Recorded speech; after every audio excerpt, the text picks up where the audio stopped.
What up, people? It's your boy Chig from Guna Eagle Eye coming to you again with a brand new video. How do you want this? Do you know what? You don't even need to see my mug. You can see this. It's Eagle Eye, the transfer rumor show where I talk to you about rumors and news surrounding the Arsenal. I hope you guys are all well. You know what you can do. You know what would really help me out. You know the routine. Please do slap a like on this video. And hit the subscribe button if you haven't already. It really massively helps the show when you guys do that. It helps the show get noticed. If you're on Twitter, you would have noticed by my announcement, presumably you follow me at Colossal Chid. If you don't, the link is in the description. Because I've had an influx of follows recently, so thank you for that. More about my Insta these days, but thank you nevertheless for the Twitter following.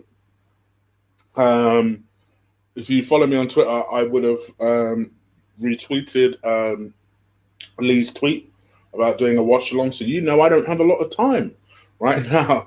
So yes, apologies if I am running a little late. I think I'm only running 5 minutes late from the 10 past showing. But with this news, there's no way I wanted to bring it to you late. And damn Hugh, the dastardly bastard that he is, he's gone live with this. So I already feel slightly late with this, but let's go with it anyway. Pierre-Emerick Aubameyang apparently is set to sign a new deal. As you can see, if you are looking at my screen right now, this is the Sky Sports website. So people always are skeptical whenever I give them a story. So I wanted to make sure that they see it with me. This is the Sky Sports website. I'm reading from Sky Sports here. You guys can read along with me. Pierre-Emerick Aubameyang is close to ending speculation about his future by signing a new deal with Arsenal. As first reported by Daily Telegraph, they are perhaps one of the more reputable newspapers in the UK. It must be said. Aubameyang is nearing an agreement on an extension deal, which is currently due to expire at the end of next season, or specifically the end of June. Aubameyang has scored 22 goals in the Premier League. We've already know this. He's 1 year younger than Willian. They're just playing on the fact that Arsenal fans are mad about this deal. And I'll come back to that later. Aubameyang staying won't affect my future. Now, that is interesting. That is very interesting.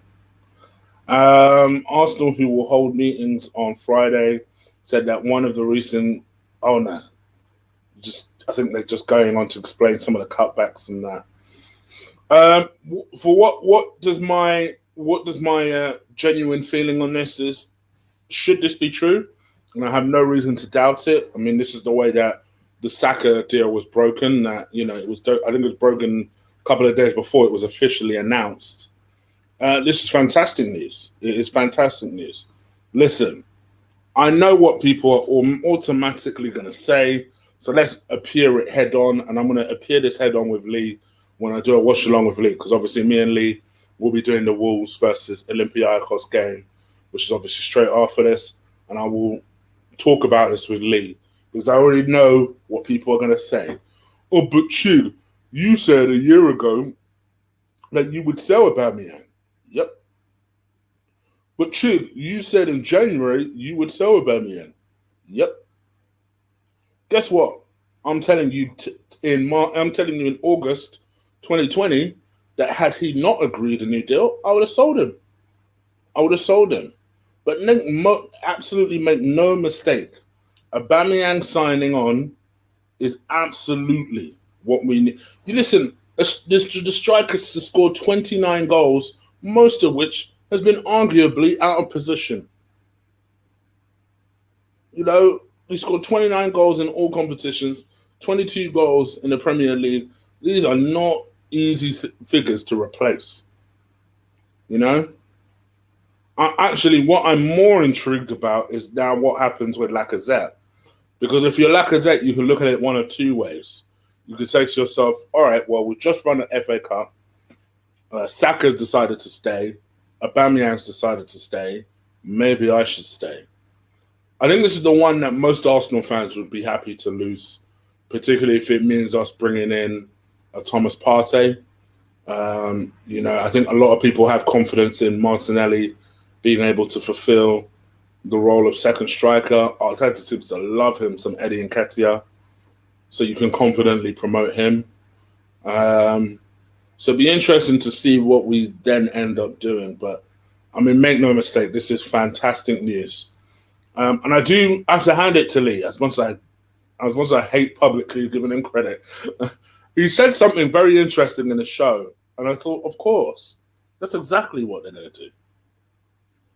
Arsenal are very strategic with the way they make announcements. They're very strategic. Yesterday's thing did not go over well. They have been scrutinized by not only fans, but actually a lot of the media.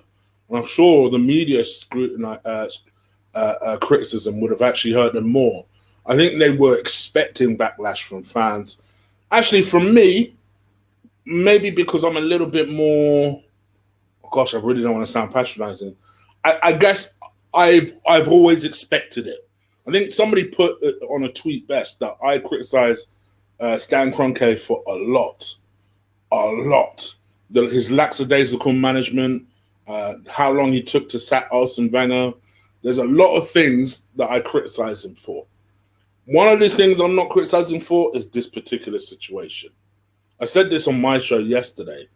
He did not cause a COVID pandemic. The idea of saying, well, he would rather line his pockets than save 55 job members' jobs is fucking insane. 55 people. Oh, because Stan is really hard up for that money so badly that he wants 55 members' job wages. It's like, come on, guys. Come on. I feel like for me, it's. I said this on my show yesterday. It's unrealistic to say that, oh, well, because we have a billionaire owner, he should pay for these 55 people. He doesn't have to do a damn thing. He doesn't. This is also the same guy that, may I remind you, just bought one of our major debts. The stadium debt. He bought that debt. You guys are turning me into a Stan defender, and it's pissing me off because I don't want to defend this guy. But I feel like there are certain battles to go to Stan with. This is not one of them. There are certain hills that you die on with Stan. This is not one of them. People will look at other clubs and say, oh, well, why is our club suffering more than others? It's just the way our club is set up. I said it yesterday's show. We are heavily dependent on match income more than other clubs. You look at United, they have a couple of different ways that they're set up, but they float on the stock market.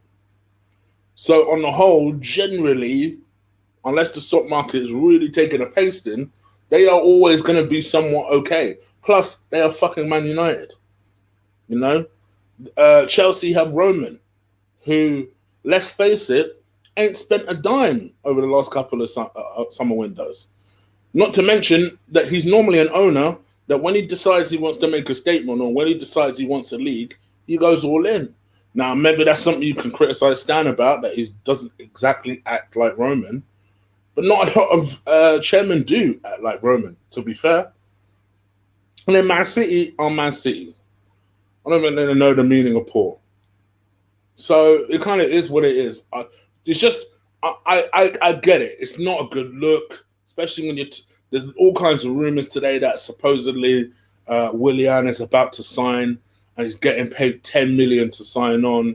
And you think to yourself, fucking hell, 10 million to sign on a player who's 32, And it's a shame because Arsenal, in a way, are kind of caught between a rock and a hard place because we do need a lot of improvements. But now we're in such a position whereby everything they now do is going to be scrutinized by money, more so than normal. Like, they're going to look at it and be like, oh, well, you're paying them 50 grand a week when you couldn't pay Deirdre, who served you the cakes and scones, her wages until the end of the year.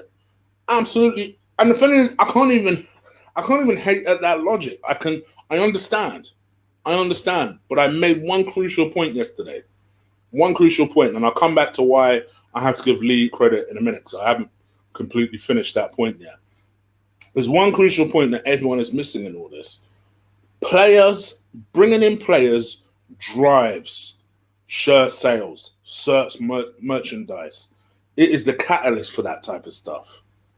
Never mind the fact that the club actually need these players. You know, don't get me wrong. Listen, I have a lot I'm very skeptical about this whole Willian move. You guys know this. I'm not happy about it.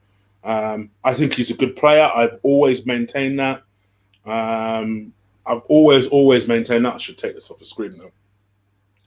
I've always maintained that. I have no real issue with Willian. My whole thing is that... What? Oh, is my camera off? Hold on. My whole thing is that, for me, I think there are just better options out there. I saw, shout out to him because, I have no issue with him, and he has his opinion, but I rarely agree with it. And I saw what Drew was saying on the Gooner Talk. Shout out to the Gooner Talk. I noticed that he says something along the lines of that he feels that Willian is a better player than Saka now. I'm not sure I agree with that either. I think that, after all, when you look at both of their statistics, they are not all too dissimilar, and one is a lot younger than the other. So I just think that, and plus, apart from anything, you've got one player in Saka who's only going to get better because naturally the more experience and the fact that he's younger and the more experience he gains, the better he's going to become at something, the more consistent he's going to be. You've got Willian, who, don't get me wrong, is doing very well for a player of his age, but naturally is going to decline. So I don't see how he can be seen as a better asset than the younger prospect, albeit a prospect that is still turning in numbers. Right? I don't see how he could be a better player than Saka. To me, that doesn't make a lot of sense, but that's just my kind of opinion. No shots fired, just completely disagree with it. But it is what it is. Listen, everything that we do, and this is why I go back to the point that I think Lee made an excellent point in the show yesterday. Arsenal are very strategic with the way they play certain news. And Lee did speculate that it'd be quite interesting because they've just dropped this news about the redundancies. It's not got over well. They are still getting criticised today about it. And you do wonder, is this going to follow... What news is going to follow this? The fact that Arsenal have made a signing, or the fact that Arsenal have agreed a new contract with Pierre-Emerick Aubameyang? Now, that deal is set to be worth between £250,000 and £300,000 a week. No one actually knows quite yet what that is. I've seen mixed reports about that, which means knowing Arsenal is probably somewhere in between. It's going to be a 3-year contract, so that will include next year. So essentially, it's a 2-year extension that he's got, and that will take him to 2023. We had to do it. For me, I think this is good news. And let's see where we go. And let's see if we can start to build a team that might actually threaten, dare I say it, the top spot in the next 3 years. Because as I said to you yesterday, as I said to you the day before, we absolutely must target top spot. I don't care how big the gap is. If you are not aiming to win this Premier League, what is the point? So, that has to be the aim. Liverpool has to be the aim. No matter how unlikely it is, it has to be the aim. Then you start to build a team around it. And this is another thing that I find a bit difficult to accept about this Willian thing. It's like you brought in Willian, who's apparently going to sign a 3-year deal for £10 million on £100,000 a week. And you're building a team around him. Now, I've heard people say, oh, well, he's going to be the sub for Pepe. I'm not sure about that. I don't think Willian has come in to sit on the bench. I think Willian has come in to play, And then I'm hearing stories today that, and I did report this a bit yesterday, where because of the fact that Willian seems like it's a done deal, we're not going for Coutinho. Listen, for me, I'm all right with not going for Coutinho, but I think it's kind of a dumb reason that this is the reason you're not going for Coutinho. I would rather we're not going for Coutinho because we're off to go and get Szoboszlai and we want to convert him into a number 10. So I don't know. The strategy of buying players I'm very worried about. I watched Charlie Watts' YouTube channel. I've shouted out Charlie Watts quite a few times. I just like I like his approach. I like his demeanor. Don't always agree with the things he says, but I find his transfer rumor stories very interesting. I watched it today, and I completely agree with him. Our whole approach to doing transfers is worrying me. I don't like this idea that we're going from a scouting base to an agent-based way of signing players, because it makes you think, oh, so we're not going to be signing any young players, because there doesn't seem to be one person there now that Francis seems to be made redundant all of a sudden after 20 years in the game, one of the most respected players. Supposedly, everyone within Arsenal is shocked as fuck that Francis is going. Apart from, obviously, the decision makers. Everyone is shocked as fuck, including Francis himself, that he was made redundant. He's obviously been there for a long, long time. He was the only part of the Wenger regime that actually seemed to work. Like, he's discovered, go and Google the amount of players that he's discovered, over the years, from your Cess to your Lawrence to as recently as your Gabriel Martinelli. So we're not talking about a guy that lost it. The guy still has it.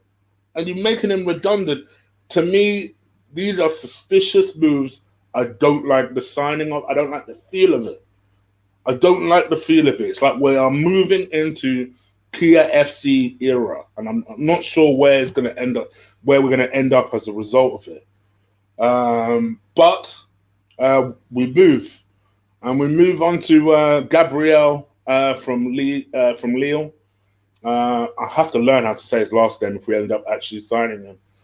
Not much has changed here. Supposedly, both parties want the deal done. There are some reports that people are acting like this deal is a little bit further on than it actually is. Supposedly, it's just a case of Arsenal have sounded out Lille. Lille have told them the price. They've also mentioned the fact that Man United are in for him. And it's a case of who bids gets him. None of the actual teams have actually bidded for him yet. But that Arsenal enjoy a good relationship with Lille. They believe that they can use the fact of the Brazil connection. They can use Pepe. They can use various different ways of getting Gabriel. Supposedly, it's a bit premature to say that Gabriel favours a move to Arsenal over United. But it's looking good. What do I think of the player? People always ask me this every day. So let me just wrap this up nice and clear. I think he's an excellent defender. Powerful. Very, very good in the air. I think he's an ideal partner for Saliba. I don't see that partnership starting next season, but I can see it ending next season. I can. I think he is an ideal partner for him. You guys know my first choice was Canute. It then was Tar. And then I started watching Tar, and I was like, oh, no. I changed my mind on that. And then I started probably from the back end of June, I started saying, actually, I think Gabriel would be the perfect partner for Saliba because he's a very, very good, very capable defender. I know lots of people wanted Disasi. Disasi looks like apparently he's off to Monaco. So that'd be a decent move for him. So, yeah, I think he'd be the next best person out there. And actually, this is controversial. In a lot of ways, I actually think he's better than Akin, who City signed. So, and this guy's a left footer as well. So you can complement Saliba really well. Both good ball-playing defenders. You know, these Brazilians are very confident when it comes to the football game. So very rarely would you find a Brazilian who ain't confident when it comes to football. So it is what it is. So let's see how we go. So yeah. Other than that, there's not really much happening. Keeping in mind, obviously, Europe has started. I'm about to watch Europa League with Lee, for example. Champions League is still on. People keep asking about Thomas Partey. Supposedly, the reason that there's no action there at the moment is because Arsenal are trying to respect that Atletico Madrid are in the Champions League and their focus is on the Champions League. So they're trying to maintain a good relationship there. They don't want to rock the boat. And they think that will hold them in good stead later on. Their hope is that they can use Lacazette as a tool to get Partey. Even though they said they're not interested in swaps, their gut feeling is they can make that happen. In terms of Guendouzi, still nothing there. Villarreal are still potentially favourites to get him. So we'll see what happens. Okay, so this is from Max. Max says, breaking news, Chig, Arsenal wants 30 million for Eze Maitland-Niles. Yeah, I say demand as much as you possibly can for him. If we're going to lose him, let's lose him for a decent price. So yeah, I'm happy with that. We're in a strong position with Eze Maitland-Niles because he's got 3 years left on his deal. So we don't need to do shit. People who want to buy him need to come to our level. So I'm all right with that. In fact, for me, I charge more. So 35 million if you want him. And then if someone actually paid 35 million for him, I might actually consider selling, to be honest. Anyway, that is pretty much it from me. It was a very, very quick show. I promise, I know I owe you guys a longer show. And I'm not sure it's going to come tomorrow, to be honest. But I'll probably do it. I'll probably do it over the weekend or so. I am going to do a member stream. It's going to be either sometime tonight or it's going to be tomorrow, early evening. Look out for it. As soon as it pops up, it's going to be up. We'll do it. Strong, quick hour. And yeah, we'll talk about all the transfer stories once again. But keep it locked. Please do stick a like on this video before you get off out of here. Join the membership. You guys won't regret it. Lots of stuff. I still got one more cooking with wifey to give you guys in the members chat room, and lots of other little goodies are coming. I'm about to go on live with Lee now, so go and join Lee's watch along, Lee's YouTube channel. I'm sure he's live right now, so make sure you go and join us there. And yeah, we're going to chill, kick back, and enjoy Wolves. I hope they win. I like Nuno, so I hope they win. I hope they beat Olympiacos. Do what we couldn't. All right, I'm out of it, guys. Enjoy your evening. Take care. Peace.